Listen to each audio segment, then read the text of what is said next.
Okay बेटा, हम chapter read out कर रहे थे नेचर ऑफ इंडियन फेडरलिज्म। इस चैप्टर के 5 क्वेश्चन हो चुके थे। पिछली वीडियो में हमने पढ़ा था कि फेडरलिज्म क्या होता है, इसके फीचर्स वगैरह क्या है और इसको किन किन जो सब्जेक्ट्स में डिवाइड किया गया है, जैसे यूनियन लिस्ट है, स्टेट लिस्ट है, कंकरेंट लिस्ट है। तो बाद में 4th एंड 5th क्वेश्चन को भी एक्सप्लेन किया था।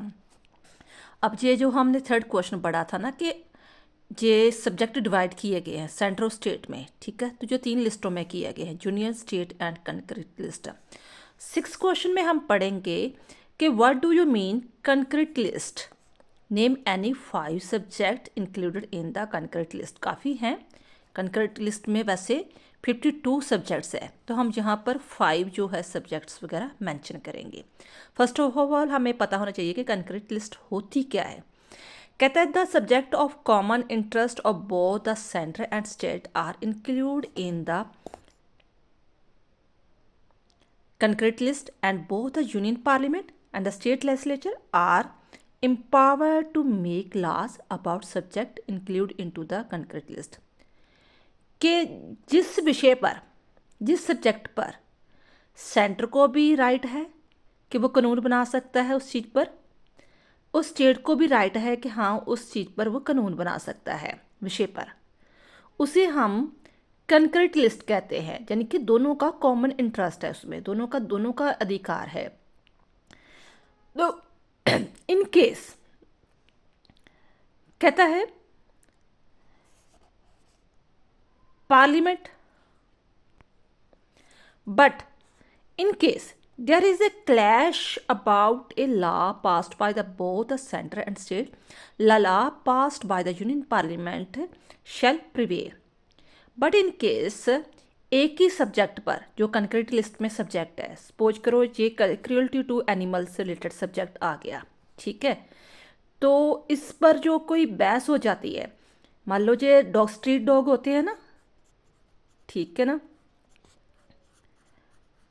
जो स्टेट है वो कहती है कि जो स्ट्रीट डॉग है उनको ऐसी कोई मेडिसिन डालकर मार देना चाहिए, क्योंकि जी ह्यूमन को, बच्चों को खा जाते हैं। जो स्ट्रीट डॉग वगैरह है, काफ़ी बच्चों का नुकसान पहुंचा दिया। उन्होंने कानून बना दिया कि नहीं भाई, जो भी आपको स्ट्रीट डॉग दिखाई दे उसे मार दिया जाए, शूट कर दिया जाए।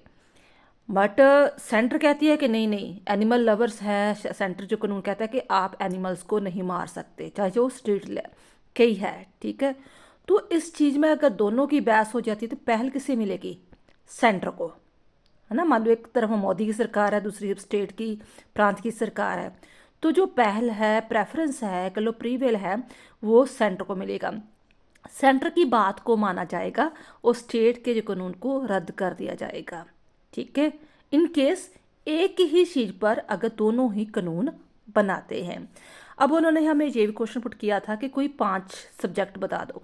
एक तो हो गया prevention of the cruelty to animal, के एनिमल को कोई भी क्रूअल ना करे, कोई तंग परेशान ना करे, चाहे बर्ड्स है, चाहे एनिमल्स है, स्ट्रीट डॉग्स है या स्ट्रीट कॉज है, तो उसकी रक्षा जो करेगा, ठीक है।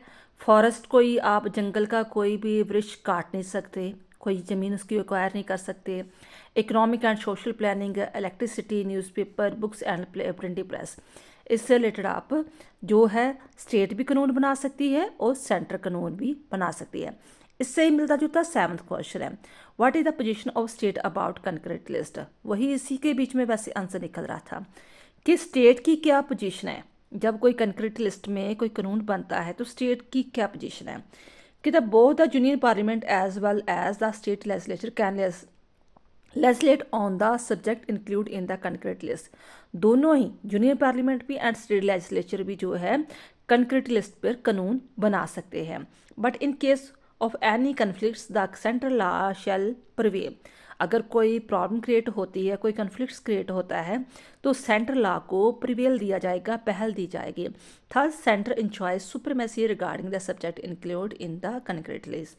इस तरह जो है, इस प्रकार जो कंकरेंट लिस्ट पर पहल जो है, सुप्रीमेसी है, वो सेंटर को ही मिलती है। आई होप कि आपको चीज़ अच्छी तरह समझ आ गई होगी कि first of all concurrent list होती क्या है, पहल किससे मिलती है और कोई 5 सब्जेक्ट वगैरह इसके बीच में। थैंक्स बेटा।